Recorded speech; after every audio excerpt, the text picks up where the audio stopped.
Ma olen enda moodi. Igatahes ma tean seda, et ma olen sama hea nagu Ronaldo.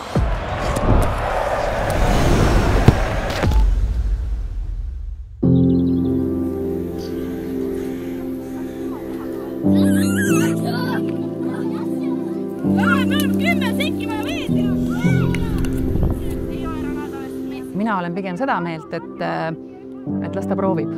Ta peabki ise tegelikult leidma lõpuks selle spordiala, mis talle meeldib, aga kuidas ta teada saab, kui ta üldse ei proovigi. Trennide valik on tõepoolest väga suur ja me oleme läinud seda teed, et lasknud lastel ise valida.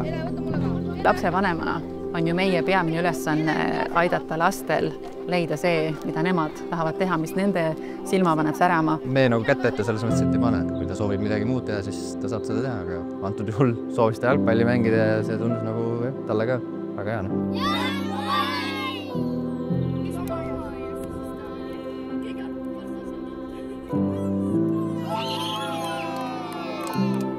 Ta annab sotsiaalsust, et kui sa lähed esimest korda trenni, siis tõenäoliselt on seal võõrad inimesed sinu jaoks, et sa õpidki teiste võõraste inimestega suhtlema, lastega suhtlema, kommunikeerima platsi peal, arvestama teistega. Nii kui ma nägin, kui rõõmsalt laps läheb trenni ja veel kui rõõmsalt ta sealt tagasi tuleb ja kuidas tal piltide peal ja seal koha peal ka silmad särasid, siis oli selge, et seda me peaksime jätkama.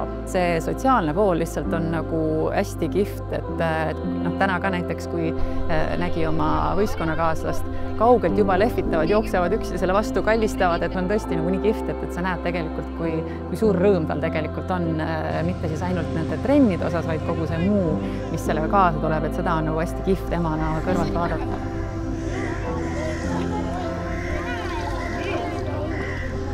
Mu poolõde käis jalgpalli, siis ma käisin tal trennis tihti vaatamas ja siis see tundus nii lõbus ja sama treener, kes tal on, kutsus mind tüdrukute laagrisse ja seal oli väga lõbus ja siis ma tahtsin trenni ka veel proovida minna.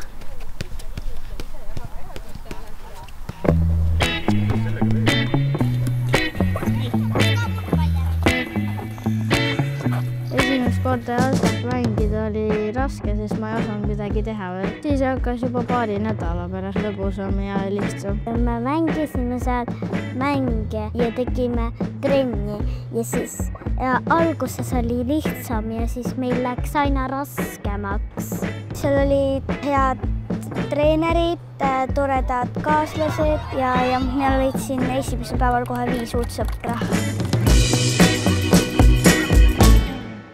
Ja praegusel juhul just ongi see, et neil on ääretult tore trenniseltskond, kellega nad koos käivad võistlustel ja kõik on sellised hästi sportlikud ja spordihuvilised tüdrukud ja õnneks ka pered.